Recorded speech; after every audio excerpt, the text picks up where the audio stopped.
নমস্কার, আপনারা দেখছেন নিউজ নাও। আপনাদের সঙ্গে রয়েছে আমি সহেলি। শুরু করছি রাত 10টার সংবাদ।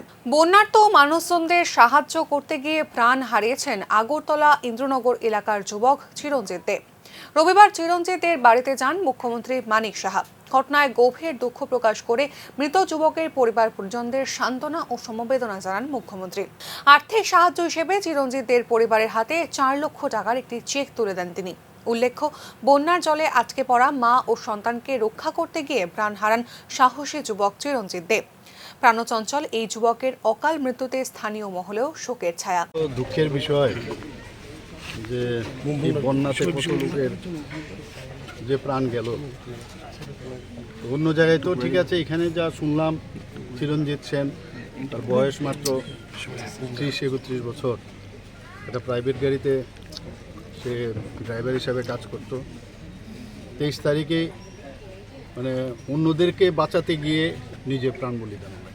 অত্যন্ত দুঃখের এবং পরিতাপে মানে যেভাবে সাহসের সাথে মানুষকে মানে রেস্কিউ করছিল, মানে যতটুকু ঈশ্বরের কাছে প্রার্থনা করব যে যেখানেই থাকুক যেন সুখে শান্তিতে থাকে, ভালো থাকে।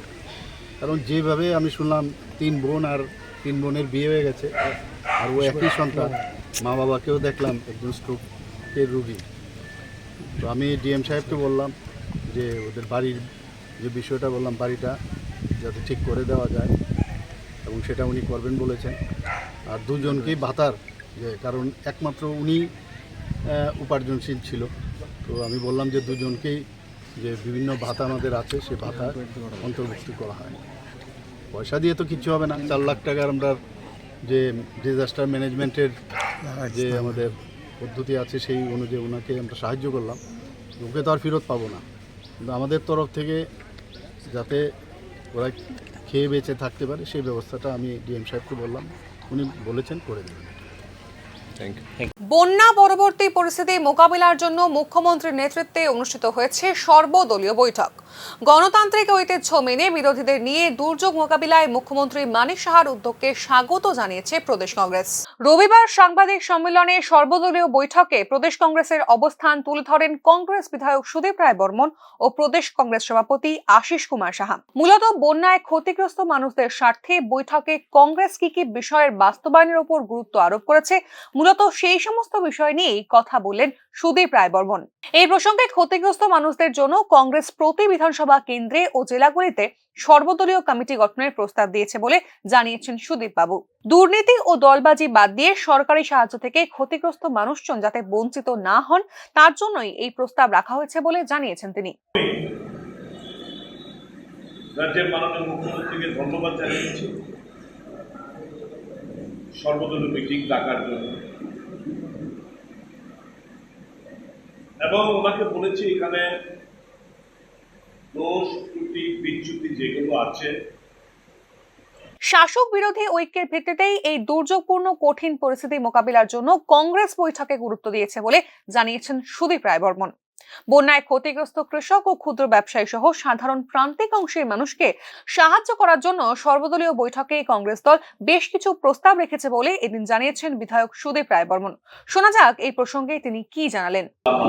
ইত্যাদির দাম যে পরিমাণ বৃদ্ধি পাচ্ছে দিন দিন, সরকারকে আমরা করেছি যাতে করে বাজারটা নিয়ন্ত্রণ রাখতে পারে এবং এগ্রিকালচারের প্রোডাক্ট। বন্যায় ক্ষতিগ্রস্ত ব্যাপক অংশের মানুষ যাতে আবার আর্থিকভাবে নিজের পায়ে দাঁড়াতে পারেন সেই বৃহৎ স্বার্থে সংশ্লিষ্ট নানান বিষয় নিয়ে কংগ্রেস সর্বদলীয় বৈঠকে ঐক্যমতের ভিত্তিতে রাজ্য সরকারের কাছে বিভিন্ন প্রস্তাব ও সুপারিশ রেখেছে বলে রবিবার সাংবাদিক সম্মেলনে জানিয়েছেন প্রদেশ কংগ্রেস নেতৃত্বরা। ব্যুরো রিপোর্ট, নিউজ নাও। বন্যা পরবর্তী পরিস্থিতি পরিদর্শন করতে রবিবার পূর্ব প্রতাপগড় ইংরেজি মাধ্যম বিদ্যালয়ে ত্রাণ শিবির পরিদর্শন করেন রাজ্যপাল ইন্দ্রসেনা রেড্ডি নাল্লু। এদিন সকালে ত্রাণ শিবিরে আশ্রিত মানুষের সঙ্গে কথা বলার পাশাপাশি উপস্থিত আধিকারিকদের এই বিষয়ে বেশ কয়েকটি নির্দেশও দিয়েছেন রাজ্যপাল। শেষে উপস্থিত সাংবাদিকদের প্রশ্নের জবাবে বন্যা পরবর্তী পরিস্থিতিতে পরিশুদ্ধ পানীয় জল এবং পরিষ্কার পরিচ্ছন্নতার উপর গুরুত্ব আরোপ করেন রাজ্যপাল ইন্দ্রসেনা রেড্ডি নাল্লু। जल्दी थोड़ा बारिश कम हुआ है। We were not expecting that much rain in a short time. 3740 centimeters, 370-400 millimeters of rain. वो दूसरे दिन तीसरे दिन ही थोड़ा रिलीफ दिया है। इसके लिए मैं भगवान को प्रार्थना करता हूँ और तुरंत स्टेट गवर्नमेंट रेस्पॉन्ड करा है। सेंट्रल गवर्नमेंट को पूछे हैं, होम मिनिस्टर से पूछ के। মানুষের পাশে থেকে করতে হবে উন্নয়নের কাজ। রবিবার আগরতলায় প্রধানমন্ত্রীর মন কি বাত অনুষ্ঠানে উপস্থিত মুখ্যমন্ত্রী মানিক সাহা আবার স্মরণ করিয়ে দেন সরকারের মূল লক্ষ্যের কথা। রাজধানীর বিজয় কুমার স্কুলে ১১৩তম মন কি বাত অনুষ্ঠানে উপস্থিত ছিলেন মুখ্যমন্ত্রী সহ প্রদেশ বিজেপির অন্যান্য নেতৃত্ব। এদিন বক্তব্যে প্রধানমন্ত্রীর মন কি বাত অনুষ্ঠানের সফলতা ও সারা দেশে তার ব্যাপকতা তথা প্রভাবের কথা তুলে ধরেন মুখ্যমন্ত্রী। একই দিশায় চলে রাজ্য সরকারও যে মানুষের পাশে থেকে কাজ করছে সে কথা উল্লেখ করেন মুখ্যমন্ত্রী। তিনি জানান, এই সরকার আমার সরকার। এই দৃষ্টিভঙ্গি নিয়েই সাধারণ প্রান্তিক মানুষের আর্থ সামাজিক উন্নয়নের লক্ষ্যে কাজ করে চলছে। প্রায় 70% বাঙালি, আর বাকি যারা অন্যান্য সম্প্রদায়ের আছে তারা থাকলেও কিন্তু বাংলাকে ওরা চিনিয়ে বুঝে সব জানে। এই কারণে আমার বাংলা, আমার সরকার, আমার মতন মেরি, হিন্দিতে যাকে বলে মেরি সরকার। এই প্রসঙ্গে মানুষের সঙ্গে আরও নিবিড় সম্পর্ক স্থাপন করার উপর জোর দেন মুখ্যমন্ত্রী। রাজ্যকে একটি মডেল স্টেট গড়ে তোলার জন্য সরকার কাজ করছেন বলে এদিন জানান মুখ্যমন্ত্রী। প্রসঙ্গত, মুখ্যমন্ত্রীর বক্তব্যের সঙ্গে সাজুজ্য রেখে বলা যায়, রাজ্যের এই কঠিন দুর্যোগ পরিস্থিতিতে প্রশংসনীয় কাজ করেছেন মুখ্যমন্ত্রী মানিক সাহা ও তার অধীনে থাকা গোটা টিম। বন্যা দুর্গতদের সাহায্য করতে নিজের সামনে দাঁড়িয়ে থেকে নেতৃত্ব দিয়েছেন মুখ্যমন্ত্রী। মুখ্যমন্ত্রীর কর্মতৎপরতা দেখে আরও অনুপ্রাণিত হয়ে কাজ করেছে গোটা প্রশাসন। ব্যুরো রিপোর্ট, নিউজ নাও। বন্যা পরবর্তী পরিস্থিতিতে কালো বাজারে রুখতে প্রথম থেকেই তৎপর রাজ্য খাদ্য দপ্তর। এই বিষয়কে উপলক্ষ করে ইতিমধ্যেই খাদ্য দপ্তরের সমস্ত আধিকারিকদের সঙ্গে বৈঠক সেরেছেন খাদ্যমন্ত্রী সুশান্ত চৌধুরী। রবিবার সদর মহকুমা শাসক এবং খাদ্য দপ্তরের উদ্যোগে বটতলা বাজারে অভিযান করেন আধিকারিকরা। খতিয়ে দেখেন বাজারের সমস্ত সামগ্রীর মূল্য স্বাভাবিক রয়েছে কিনা। সদর এসডিএম এর নেতৃত্বে খাদ্য দপ্তরের এই অভিযানে বাজারে আলু পেঁয়াজের পাইকারি দামের সঙ্গে খুচরো দামের ট্যালি মিলিয়ে দেখেন আধিকারিকরা। যে সমস্ত বিক্রেতারা তুলনামূলক বেশি দামে বিক্রি করছেন তাদেরকে হুঁশিয়ারি দেন তারা। খাদ্য দপ্তরের আধিকারিকরা জানিয়েছেন, আগামী দিনেও নিয়মিত এই ধরনের অভিযান রাজ্যের বিভিন্ন বাজারে চলবে। আমাদের ফ্লাড সিচুয়েশনের কারণে আমাদের দপ্তরের সিদ্ধান্ত অনুযায়ী আমরা জয়েন্ট টিম ইন্সপেকশন আমরা বেরোচ্ছি, যাতে কোনো ইলিগ্যালভাবে যাতে প্রাইস রাইজ না হয়। বাজারে স্টক আছে, সাফিসিয়েন্ট স্টক আছে, কিন্তু কিছু কোনো অবস্থার কারণে যাতে কেউ যাতে জনগণের পকেট অনৈতিকভাবে না কাটতে পারে এবং যাতে অনৈতিকভাবে এক্সেস দাম কেউ না রাখতে পারে সেটা আমরা এনশিওর করব। এবং তাতে বাজার কমিটি যারা আছে ওনাদের নিয়ে আমরা সেপারেট মিটিংও করেছি এবং আমরা মাইকিং করছি যাতে কেউ এক্সেস দাম না রাখেন। তো আজকে দেখা যায় যে আলু 40 টাকা বিক্রি করছেন, পেঁয়াজ 55 থেকে 60 টাকা বিক্রি হচ্ছে। তো এটা আমরা যে হোলসেল আছে ওনাদের সঙ্গেও টালি করছি, টালি করে দেখছি যে কী রেট আছে। এবং যদি কেউ বেশি ইলিগাল করেন তাহলে অবশ্যই ওনাদের আমরা অ্যাকশন নেব, ওনাদের সকোজ করা হবে এবং আইন অনুযায়ী আমরা অ্যাকশন নেব। কৈলা শহরের আরজিএম মহকুমা হাসপাতালে চুরি। রবিবার সকালে হাসপাতালের চিকিৎসক পাপিয়া রুদ্রপাল ডিউটিতে এসে দেখেন রান্নাঘর এবং গুদামঘরের বেশ কিছু জিনিস চুরি হয়েছে। ইতিমধ্যে এই ঘটনার তদন্তে নেমেছে পুলিশ, তবে এখনো পর্যন্ত এই ঘটনায় কাউকে গ্রেফতার করতে পারেনি পুলিশ। শনিবার গভীর রাতে কৈলা শহরের আরজিএম মহকুমা হাসপাতালে চুরির ঘটনায় আতঙ্ক ছড়িয়েছে গোটা পুরো এলাকায়। কর্তব্যরত চিকিৎসক পাপিয়া রুদ্রপাল রবিবার সকাল 9:30 নাগাদ হাসপাতালে এসে দেখেন রান্নাঘর ও স্টোর রুম থেকে বেশ কিছু জিনিস চুরি হয়ে গেছে। প্রাথমিকভাবে জানা যায় যে স্টোর রুম ও রান্নাঘর থেকে 6টি গ্যাস সিলিন্ডার চুরি হয়েছে। রবিবার সকাল 10টা নাগাদ কর্তব্যরত চিকিৎসক পাপিয়া রুদ্রপাল বিষয়টি কৈলাসহর থানায় জানান। হাসপাতালের রান্নাঘরের গ্রিল ভেঙেই ভিতরে প্রবেশ করে চোরের দল। গতকাল রাতে একটা চুরি হয়েছে আমাদের কিচেন রুম, সুইপিং রুম এবং ওয়াটার রুম থেকে। স্টোর রুমও এটার মধ্যে ইনভলভ আর কি। আমরা ভেবেছিলাম যে আমাদের শুধু কিচেন থেকেই চুরি হয়েছে, কিন্তু তারপর ইনকোয়ারি করার পরে জানলাম যে আমাদের স্টোর রুমে যে 4-5টা সিলিন্ডার ছিল ওটাও নিয়ে গেছে, সাথে আমাদের মোটর রুমে যে জিনিসপত্র ছিল ভাঙাচোরা ওগুলোও নিয়ে গেছে। তো আমরা এখন পুলিশকে জানিয়েছি, দেখি ওরা কী করে। বর্তমানে প্রশ্ন উঠছে, বেসরকারি কোম্পানির 4 জন সিকিউরিটি গার্ড পাহারায় থাকা সত্ত্বেও কিভাবে মহকুমা হাসপাতালের রান্নাঘরের দরজা ভেঙে হাসপাতালের বিভিন্ন কক্ষে প্রবেশ করলো চোরের দল। নাম প্রকাশ করতে অনিচ্ছুক হাসপাতালের এক কর্মীর অভিযোগ, আরজিএম হাসপাতালের কর্তব্যরত চিকিৎসক পাপিয়া রুদ্রপাল প্রতিদিন হাসপাতালে নিয়োজিত বেসরকারি সংস্থার সিকিউরিটি গার্ডদের তার কোয়ার্টারে রান্নার বিভিন্ন সাংসারিক কাজে ব্যস্ত রাখেন। এর আগেও হাসপাতাল সহ কোয়ার্টারে কয়েকবার চুরি হয়েছে। সে সময়ে পাপিয়া রুদ্রপালের বিশেষ কোনো তৎপরতা লক্ষ্য করা যায়নি বলে অভিযোগ।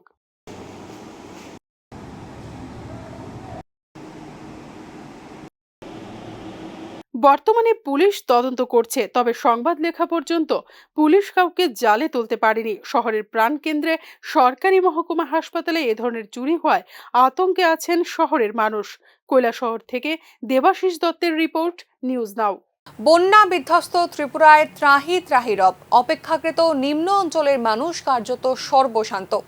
বন্যায় ভেঙে গেছে বহু ঘরবাড়ি। এই বিষয়গুলি বোঝা যায় সহজভাবে, তবে যেটা বোধগম্য হচ্ছে না তা হলো দিন দুয়েক পরপরই ফাটল দেখা দিচ্ছে আসাম আগরতলা জাতীয় সড়কে। 18মুড়া এলাকার জাতীয় সড়কে 50 মিটার রাস্তা ফেটে চৌচির, তাও সড়কের মাঝামাঝি অংশে। এনএইচআই, ডিসিএল, নিতিন সাই কনস্ট্রাকশন এবং পূর্ত দপ্তরের আধিকারিকরা রয়েছেন জাতীয় সড়ক নির্মাণ এবং রক্ষণাবেক্ষণের দায়িত্বে। প্রশ্ন উঠছে, কামধেনু আসাম আগরতলা জাতীয় সড়ক নির্মাণ এবং রক্ষণাবেক্ষণের ক্ষেত্রে কার পাপের বোঝা বইতে হচ্ছে রাজ্যবাসীকে? কথায় আছে, জাতীয় সড়কগুলি হলো দেশের আভ্যন্তরীণ বাণিজ্যের লাইফলাইন। সহজ বাংলায় বলতে গেলে যোগাযোগ এবং লেনদেনকে দ্রুততর করা থেকে শুরু করে দেশের বিভিন্ন অংশের মহাসড়কগুলি সাধারণ মানুষের জীবনযাত্রাকে সংযুক্ত করতে পালন করে গুরুত্বপূর্ণ ভূমিকা। দেশের 8 নম্বর জাতীয় সড়ক অর্থাৎ আসাম আগরতলা জাতীয় সড়ক পণ্য ও মানুষের চলাচল সহজতর করে এই অঞ্চলের অর্থনৈতিক উন্নয়নে পালন করছে গুরুত্বপূর্ণ ভূমিকা। ন্যাশনাল হাইওয়ে 8 ভারতের একটি উল্লেখযোগ্য জাতীয় সড়ক যা সংযুক্ত করেছে আসাম এবং ত্রিপুরাকে। এটি আসামের করিমগঞ্জ থেকে শুরু হয়ে প্রায় 371 কিলোমিটার বা 231 মাইল দূরত্ব জুড়ে শেষ হয়েছে ত্রিপুরার সাব্রুমে। NH8 হলো এই রাজ্যের জনগণের জন্য একটি গুরুত্বপূর্ণ লাইফলাইন, কারণ এই জাতীয় সড়কটি বাকি ভারতের সাথে সংযোগ স্থাপন করেছে ত্রিপুরার। NH8 ত্রিপুরার অংশে পাথারকান্দি, চুড়াইবাড়ি, আমবাসা, তেলিয়ামুড়া, খয়েরপুর, আগরতলা এবং উদয়পুর, বিলোনিয়া, সাব্রুমের মতো স্থানগুলিতে কাজ করে গন্তব্যের প্রাথমিক মাধ্যম হিসেবে।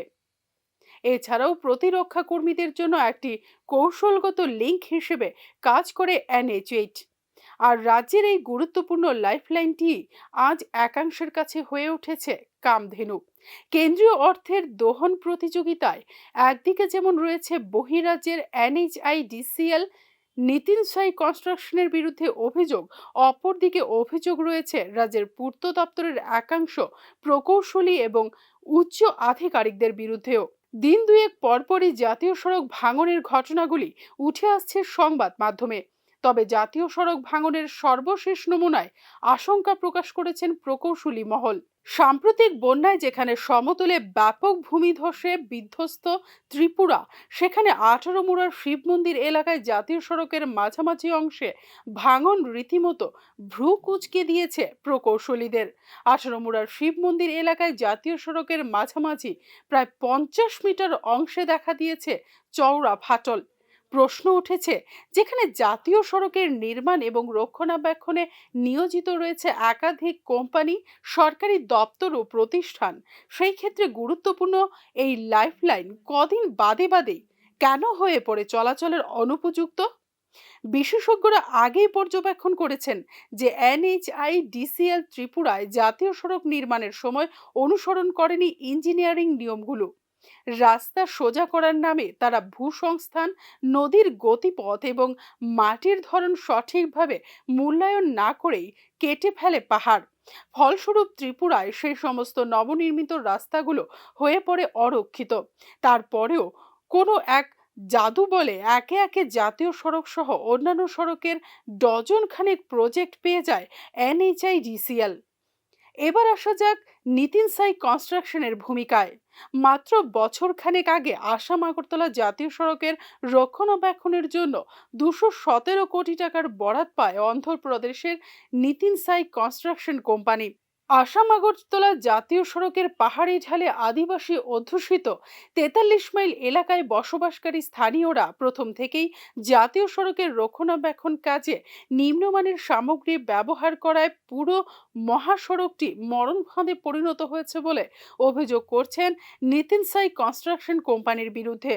সমস্ত অফিসিয়াল পদ্ধতি অনুসরণ করেই নির্মাণ সংস্থা বিভাগ থেকে ছাড়পত্র পেয়েছে নিতিন সাই কনস্ট্রাকশন কোম্পানির, কিন্তু সড়কটি কয়েকদিন পরপরই হয়ে পড়ছে চলাচলের অনুপযুক্ত। জাতীয় সড়কের সহায়ক ব্যবস্থা হিসেবে কাজ করে এমন রিটেইনিং ওয়াল খুবই দুর্বল বলেও অভিযোগ স্থানীয়দের। বর্ষণের আগে রিটার্নিং প্রাচীরের একটি অংশ ভেসে গেছে এবং এর ফলে বড় বড় গর্তের সৃষ্টি হয়েছিল জাতীয় সড়কে।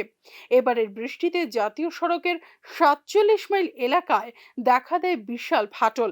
47 মাইল এলাকায় জাতীয় সড়কের মাঝ বরাবর প্রায় 50 মিটার অংশ ভেঙে যায় বিপজ্জনকভাবে। এর কারণে গত 4 দিন ধরে বন্ধ রয়েছে যান চলাচল। তথ্যবিজ্ঞ মহলের একাংশের মতে NHIDCL, নিতিন সাই কনস্ট্রাকশন এবং পূর্ত দপ্তরের একাংশের ত্রয়ী যোগসাজশে কোটি কোটি টাকার অর্থদোহনের কামধেনু হয়ে উঠেছে আসাম আগরতলা জাতীয় সড়ক। সড়ক নির্মাণ থেকে শুরু করে তার রক্ষণাবেক্ষণ পর্যন্ত পুরো প্রক্রিয়াটিতেই উচ্চ পর্যায়ের প্রশাসনিক নজরদারি একান্ত প্রয়োজন বলেও মনে করছেন তথ্যবিজ্ঞরা। Bureau report, news now. 1 মাস যাবৎ পানীয় জলের সুবিধা থেকে বঞ্চিত ভুক্তভোগী মানুষজন জলের দাবিতে রবিবার কাঁঠালিয়ায় পথ অবরোধ করেন স্থানীয়রা। জীবন ধারণের মৌলিক সুবিধা থেকে বঞ্চিত স্থানীয় অংশের নারী পুরুষদের অভিযোগ, দীর্ঘ 1 মাস যাবৎ এলাকায় নেই পানীয় জলের কোনো সংস্থান। জলসম্পদ দপ্তরের মেশিন দীর্ঘদিন ধরে অকেজো অবস্থায় পড়ে আছে বলে জানিয়েছেন এক ভুক্তভোগী স্থানীয় মহিলা। মেশিনটি ঠিক করার জন্য দপ্তরের কর্মীদের কাছে আবেদন নিবেদন করেও কোনো লাভ হয়নি বলে জানান পথ অবরোধে বসা স্থানীয় মানুষরা। পঞ্চায়েত কর্তারাও সমস্যার সমাধানে উদাসীন বলে ক্ষোভের সঙ্গে জানিয়েছেন ভুক্তভোগী অংশের এলাকাবাসী। একটা মানুষ জলে লেগে অসহায় বোধ করতেছে। একদিন গাড়ি জল দিয়ে গেছে, কিন্তু আজকে 26-27 দিন হয়েছে যে আমাদের এখন জলের ব্যবস্থাই নেই। এইসব জলের আমাদের প্রয়োজন, আমাদের মেশিন ঠিক করতে হবে, এটাই আমাদের আজকের আন্দোলন। যতক্ষণ মানে মেকানিজম না আইব মেশিনের সুইচ। পথ অবরোধের ফলে স্থানীয় এলাকায় এদিন দীর্ঘ যানজটের সৃষ্টি হয়। ছুটে আসেন স্থানীয় থানার পুলিশ ও জলসম্পদ দপ্তরের কর্মীরা। তবে জলের মেশিন দীর্ঘ 1 মাস ধরে কেন নষ্ট হয়ে পড়ে আছে সেই প্রশ্নের উত্তর আমতা আমতা করে যা জানান এক কর্মী, তার বক্তব্যে স্পষ্ট অবহেলার কারণেই স্থানীয় মানুষের এই জল যন্ত্রণা চলছে।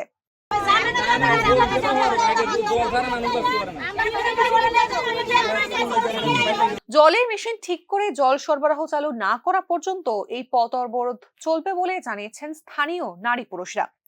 কয়েকজন স্থানীয় গ্রাম্য নেতা এসে হাঁকডাক করার চেষ্টা করলেও তাদের বিশেষ পাত্তা দেননি জলবঞ্চিত মানুষরা। ব্যুরো রিপোর্ট, নিউজ নাও। কৈলাসহরের সার্বিক বন্যা পরিস্থিতি নিয়ে রবিবার দুপুরে সাংবাদিক সম্মেলন করেন কৈলাসহরের মহকুমা শাসক প্রদীপ সরকার এবং পুর পরিষদের চেয়ারপারসন চপলা রানী দেবরায়। সাংবাদিক সম্মেলনে মহকুমা শাসক বলেন, গত 19 আগস্ট থেকে কৈলাসহর মহকুমার গৌরনগর এবং চণ্ডীপুর ব্লক ও পুর পরিষদ এলাকার বিভিন্ন অঞ্চল বন্যা প্লাবিত হয়ে যায়। এ সময় মনু ভ্যালি চা বাগান এলাকা প্রায় জলমগ্ন হয়ে বন্যার সৃষ্টি হলে সেখানকার বন্যা আক্রান্ত মানুষদের উদ্ধার কার্যে প্রশাসন গুরুত্বপূর্ণ ভূমিকা গ্রহণ করে। গোটা বিষয়ের পরিসংখ্যান দিতে গিয়ে তিনি বলেন, কৈলাসহর মহকুমায় মোট 36টি ত্রাণ শিবির খোলা হয়েছে। সেগুলির মধ্যে এখনো 22টি ত্রাণ শিবিরে মানুষ রয়েছেন। 1964 পরিবার ক্ষতিগ্রস্ত হয়েছে। এর মধ্যে 3617 জন পুরুষ, 3347 জন মহিলা ও 1069 জন শিশুরা আশ্রয় নিয়েছিল এই ত্রাণ শিবিরে। এই বন্যা পরিস্থিতির কারণে কৃষি এবং প্রাণী সম্পদ বিকাশ দপ্তরের ক্ষয়ক্ষতি ঠিক কতটা হয়েছে তা জলের স্তর নামার পরেই জানা যাবে বলে জানিয়েছেন কৈলাসহরের মহকুমা শাসক প্রদীপ সরকার। জল উঠেছে এবং এখানে যে ফ্লাডের মতো একটা সিচুয়েশন হয়ে গিয়েছিল। এর ফলে আমরা সকাল থেকেই 20 তারিখ সকাল থেকেই আর্লি ইন দ্য মর্নিং মানে 3:30 আমরা খবর পেয়েছি প্রথম মনু যে মনিগলি যে চা বাগান, এখান থেকে একটা খবর পেয়েছি এখানে একজন মানে মহিলা এখানে জলের জন্য আটকা পড়ে গিয়েছিলেন। আমরা তো জানি না এত, মানে আমরা তো সবাই ঘরে ছিলাম। তারপরে আমরা ডিজাস্টার ম্যানেজমেন্টের যে এনডিআরএফের টিম আমরা কুমারঘাটে খবর দিয়েছি, এবং আমাদের কৈলাসরে যে সিভিল ডিফেন্স ভলান্টিয়ার এবং আপাতমিত্র যারা আছেন ওনাদেরকে আমরা সাথে সাথে দেন আমরা ওনাদেরকে ডিপ্লয়মেন্ট করে দিয়েছি। আমরা যে রাবার বোট এবং অন্যান্য যে যন্ত্রপাতি আছে এগুলি, যে লাইফ জ্যাকেট, এগুলি পাঠিয়ে আমরা ওই মহিলাকে উদ্ধার করেছি। তারপরে যে মনু নদীর যে জলের স্তর কিন্তু ওই দিন থেকেই কিন্তু মানে বিপদ সীমার উপরে চলে যাচ্ছিল।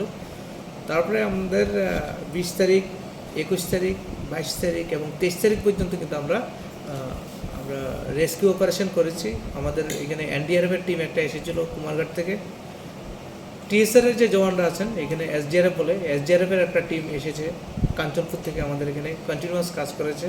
আমাদের লোকাল যে সিভিল ডিফেন্স ভলান্টিয়ার ওনারা কাজ করেছেন, এবং আমাদের কৈলাসরের সাব ডিভিশনের যে বিভিন্ন এলাকার যে ভলান্টিয়ার, সাধারণ যে নাগরিক।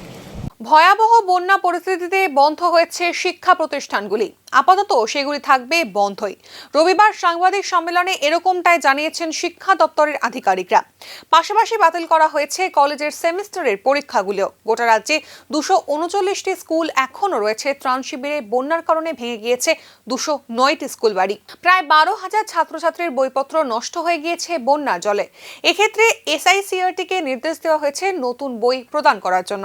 বক্তব্য রাখতে গিয়ে সাংবাদিক সম্মেলনে এই সমস্ত তথ্য জানিয়েছেন শিক্ষা দপ্তরের আধিকারিকরা। সুতরাং আমরা পুরোটা পর্যালোচনা করে যদি সম্ভব হয় আমরা স্কুল খোলার দিকে যাব, সেটা আপনাদের সঠিক সময় আমরা জানিয়ে দেবো। যে সিদ্ধান্ত নেওয়া হবে সেটা জানিয়ে দেবো। আমাদের যেটা প্রথম কাজ হলো, যেগুলি ফ্লাড এফেক্টেড হয়েছে সেগুলিকে পরিষ্কার করা, ক্লিনিং করা এবং ডিসইনফেক্টেড করা। কারণ সেখানে এখন যদি বাচ্চারা আমাদের ঢুকায় তাহলে তারা অসুস্থ হতে পারে। সেকেন্ড হলো অনেকগুলি রিলিফ ক্যাম্প, আমি যেটা বলছিলাম আপনাদের প্রায় 240টার মতো রিলিফ ক্যাম্পে আছে। হয়তো অনেকগুলি এই সময়ের মধ্যে বন্ধ হয়েছে, কিন্তু সবগুলি আমাদের পরিষ্কার করতে হবে, পরিষ্কার করে এরপরে বাচ্চাদের করতে। সুতরাং আমরা সেই পর্যায়ে আমরা উচ্চ পর্যায়ের এখানে সিদ্ধান্ত নেওয়া হবে যে কিভাবে আমরা স্কুলগুলি করব। বামুটিয়ার তুফানিয়া লুঙ্গা পঞ্চায়েতের দাসপাড়ায় একটি পুকুর থেকে রবিবার সকালে উদ্ধার করা হয় এক ব্যক্তির মৃতদেহ। মৃত ব্যক্তির নাম গৌতম দাস। এদিন সকালে স্থানীয় এলাকার একটি পুকুরে তার দেহ ভাসতে দেখেন স্থানীয় বাসিন্দারা। ঘটনার খবর পেয়ে আসে স্থানীয় পুলিশ। পরে পুকুর থেকে তোলা হয় তার দেহ। স্থানীয় মানুষের বক্তব্য, মৃত গৌতম দাস প্রায়শই মদ পান করতেন। মদ পান করে পুকুর পাড়ে গিয়ে তার মৃত্যু হয়েছে বলে স্থানীয় মানুষের প্রাথমিক ধারণা। তবে মৃত্যুর সঠিক কারণ জানার জন্য তার দেহ ময়নাতদন্তের জন্য পাঠিয়েছে পুলিশ। ঘটনায় স্থানীয় এলাকায় ছড়িয়ে পড়েছে চাঞ্চল্য। আমরা ফারারই। কি নাম? গৌতম। কি করেছে? এই কাজকর্ম করে। বন্যায় ক্ষতিগ্রস্তদের জন্য ত্রাণ বিতরণের জন্য অর্থ সংগ্রহ করছেন বামপন্থী রাজনৈতিক দল এসইউসিআই এর সদস্যরা। রবিবার এসইউসিআই দলের পক্ষ থেকে মিলনচক্র, ইম্বিটিলা বাজার সহ এডিনগর অঞ্চলে রাস্তায় নেমে অর্থ সংগ্রহ করেন এসইউসিআই এর সদস্যরা। রাজ্যের ভয়াবহ বন্যা পরিস্থিতিতে ক্ষতিগ্রস্তদের সাহায্যে সবাইকে এগিয়ে আসার আহ্বান রাখেন এসইউসিআই নেতৃত্বরা। রাজ্যের মানুষের কাছে এসইউসিআই কমিউনিস্টের আবেদন, বন্ধুগণ, আপনারা জানেন যে রাজ্যের বেশিরভাগ মহকুমা আজকে বন্যায় ক্ষতিগ্রস্ত। প্রায় 18 লক্ষ মানুষের ওপর মানুষ এফেক্টেড। শুধু তাই না, আপনারা জানেন প্রায় 24 জনের বেশি প্রাণ হারিয়েছেন। এতাবৎকালে এই রাজ্যে এরকম বন্যা, ভয়ঙ্কর বন্যা আর দেখা যায়নি। আমরা আবেদন রাখব যে আপনারা এই বন্যার্ত নিঃস্ব সাধারণ মানুষের পাশে এসে দাঁড়ান এবং এসইউসিআই কমিউনিস্ট দলের যে সাহায্য সংগ্রহ করছি তাদেরকে শক্তিশালী করুন এবং সাহায্য সংগ্রহে সহযোগিতা করুন। মণ্ডল কমিশনের চেয়ারম্যান প্রয়াত বিন্দেশ্বরী প্রসাদ মণ্ডলের 106তম জন্মবার্ষিকী যথাযথ মর্যাদায় পালন করল প্রদেশ কংগ্রেস। রবিবার প্রদেশ কংগ্রেস ওবিসি সেলের উদ্যোগে কংগ্রেস ভবনে আয়োজিত অনুষ্ঠানে বিন্দেশ্বরী প্রসাদ মণ্ডলের প্রতিকৃতিতে পুষ্পার্ঘ্য অর্পণ করে শ্রদ্ধা নিবেদন করেন প্রদেশ কংগ্রেস সভাপতি আশিস কুমার সাহা, ওবিসি সেলের চেয়ারম্যান মনোরঞ্জন দেবনাথ সহ অন্যান্য নেতৃত্বরা। দেশে পিছিয়ে পড়া শ্রেণীর স্বার্থ রক্ষায় মণ্ডল কমিশনের গঠনের বিরাট গুরুত্ব এবং এই কাজে বিন্দেশ্বরী প্রসাদ মণ্ডলের অবদানের কথা তুলে ধরেন প্রদেশ কংগ্রেস সভাপতি। তবে অভিযোগের সুরে তিনি জানান, এখনও সাংবিধানিক অধিকার থেকে বঞ্চিত দেশের পশ্চাৎপদ অংশের মানুষ।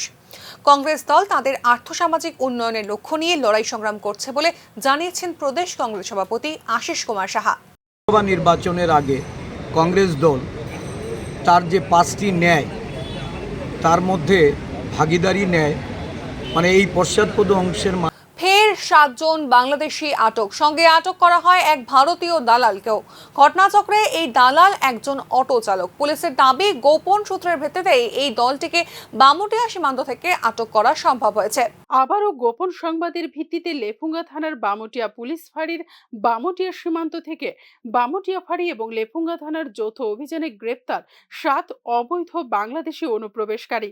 এদের সঙ্গে আটক করা হয়েছে এক ভারতীয় অটো চালককেও। জানা গেছে, এই অটো চালক দীর্ঘদিন ধরেই অবৈধ মানব পাচার চক্রের সঙ্গে জড়িত। তাকে জিজ্ঞাসাবাদ করা হলে দলের মূল পাণ্ডাদের পরিচয় জানাতে চায়নি সে।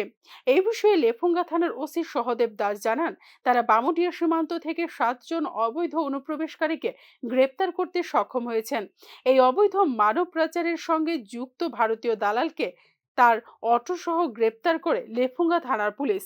বাংলাদেশের রাজশাহী জেলার চাপাই নবাবগঞ্জ উপজেলার চাপাই থানার অন্তর্গত এলাকার বাসিন্দা MD Abdullah, MD Mujibur Rahman, MD Sahlal, MD Sifat, MD Rubel Islam, MD Hasmat Ali, MD Abdur Rahman এবং ভারতীয় দালাল তথা অটো চালক জীবন বসুকে রবিবার আদালতে তোলা হয়। একটা সিক্রেট ইনফরমেশন পাই যে বেরিমোড়ার দিকে একটা অটো দিয়ে সেটা বাংলাদেশে আইতেছে। তখন আমরা খবর পেয়ে সেটা তাদেরকে ধরি এবং ধরার পরে তাদেরকে জিজ্ঞাসা করলে তারা কোনো পাসপোর্ট বা কোনো ডকুমেন্ট দেখাতে পারে না। তখন তাদেরকে আমরা ডিটেন করি। তারা পুরো 7 জন বাংলাদেশি এবং একজন ইন্ডিয়ান যে টাউট অর্থাৎ মানব পাচারকারী অটো গাড়ি দিয়ে নিয়ে যাচ্ছিল, তাকে আমরা সকলকে আমরা ধরি এবং ধরে লেফুঙ্গা থানাতে নিয়ে আসি এবং তাদের বিরুদ্ধে স্পেসিফিক কেস হবে এবং কোর্টে তাদেরকে ফরওয়ার্ড করা হবে। কতজন রয়েছে স্যার? টোটাল 8 জন ইনক্লুডিং টাউট। তাদের মধ্যে কি মহিলা রয়েছে না সবাই পুরুষ? সব পুরুষ। তাদের বয়স কেমন হবে? 25, কেউ 30, কেউ 35, এরকম রেঞ্জের। জানা গেছে, প্রায় সময়ই বামুটিয়ার সীমান্ত দিয়ে অবৈধভাবে এরা ভারতে প্রবেশ করেছে এবং রাজধানী আগরতলা সংলগ্ন সাধুটিলা স্কুল এলাকায় একটি নির্মীয়মান বাড়িতে নির্মাণ শ্রমিক হিসেবে কাজ করেন। তাদের অবৈধভাবে ভারতে আসা যাওয়ার বিষয়ে দালালরা তাদের থেকে মোটা অঙ্কের টাকাও নেন বলে জানিয়েছেন OC Sahadeb Das. Bureau report, news now. Knockout football tournament এভিও আগামী 6 সেপ্টেম্বর থেকে ঊনকোটি জেলার গোকুলনগর স্কুল মাঠে শুরু হতে চলেছে আপন স্মৃতির নকআউট ফুটবল টুর্নামেন্ট। এই টুর্নামেন্টের উদ্বোধন করবেন মন্ত্রী সুধাংশু দাস। এই কথা সাংবাদিক সম্মেলনে জানিয়েছেন খেলার আয়োজকরা। খেলাকে ঘিরে প্রস্তুতি বর্তমানে একেবারে তুঙ্গে। এলাকায় ফুটবলের মানকে আরও উন্নত করতে এবং যুবদের মাঠমুখী করার লক্ষ্যে ঊনকোটি জেলার গোকুলনগর স্কুল মাঠে বসছে এই ফুটবলের আসর। গোকুলনগর প্লে সেন্টারের উদ্যোগে আগামী 6 সেপ্টেম্বর থেকে শুরু হচ্ছে এই ফুটবলের আসর। সম্প্রতি প্রয়াত হয়েছেন এই মাঠের তরুণ খেলোয়াড় তথা এলাকার যুবক আপন দাস। তাই তার স্মৃতিতেই আপন স্মৃতির নকআউট নামেই হচ্ছে এই টুর্নামেন্ট। খেলায় চ্যাম্পিয়ন দলের জন্য থাকছে 50,000 টাকা এবং রানার্স দলের জন্য থাকছে 25,000 টাকা এবং ট্রফি। ব্যুরো রিপোর্ট, নিউজ নাও। সরি, এটা এভিও ছিল, ব্যুরো রিপোর্টটা কেটে দিও। রুলস অনুসারে টুর্নামেন্ট আমরা সংগঠিত করব। আমাদের ফটিকরায়, আপনারা জানেন ফটিকরায় মাঠে টুর্নামেন্ট হয়, সেই জায়গাতে আজকে এই বছর একটা কাজের মেরামতির জন্য, মাঠের মেরামতির জন্য টুর্নামেন্টটা হচ্ছে না। সেই জায়গায় দাঁড়িয়ে আমাদের এলাকার সবার প্রিয় মাননীয় মন্ত্রী মহোদয়ের সহযোগিতায় আমরা গোকুলনগর মাঠে একটা নকআউট ফুটবল টুর্নামেন্ট করতে যাচ্ছি। আপনারা জানেন কিছুদিন আগে এই মাঠে একজন তরুণ খেলোয়াড় মারা গেছিল। তো আমরা তার স্মৃতির উদ্দেশ্যে তার নাম দিয়ে আপন স্মৃতি ফুটবল নকআউট ফুটবল টুর্নামেন্ট করতে যাচ্ছি। তো আমরা চাই এই টুর্নামেন্টে সবাই সেইভাবে সারা জাগিয়ে তোলার জন্য ফটিকরায় মাঠের মতো এই মাঠেও যাতে আমরা টুর্নামেন্টটা সেই আকারে ধারণ করতে পারি। সেই তুলনায় আমরা এই টুর্নামেন্টের যারা চ্যাম্পিয়ন হবেন তাদেরকে আমরা 50,000 টাকা নগদ পুরস্কার, সাথে বিশাল বড় ট্রফি, এবং রানার্স যারা হবেন তাদেরকে আমরা 25,000 টাকা এবং সাথে ট্রফি, তাছাড়া অন্যান্য আকর্ষণীয় পুরস্কার থাকবে। আর টিএফএর রুলস অনুসারে এই টুর্নামেন্টটা হবে। সেই জায়গাতে আমরা আমাদের দেশের বাইরের প্রত্যেকটা টিমে আমরা দেশের বাইরে 4 জন। আজকের মতো সংবাদ এই পর্যন্তই। পরবর্তী আপডেটস পেতে চোখ রাখুন নিউজ নামের পর্দায়।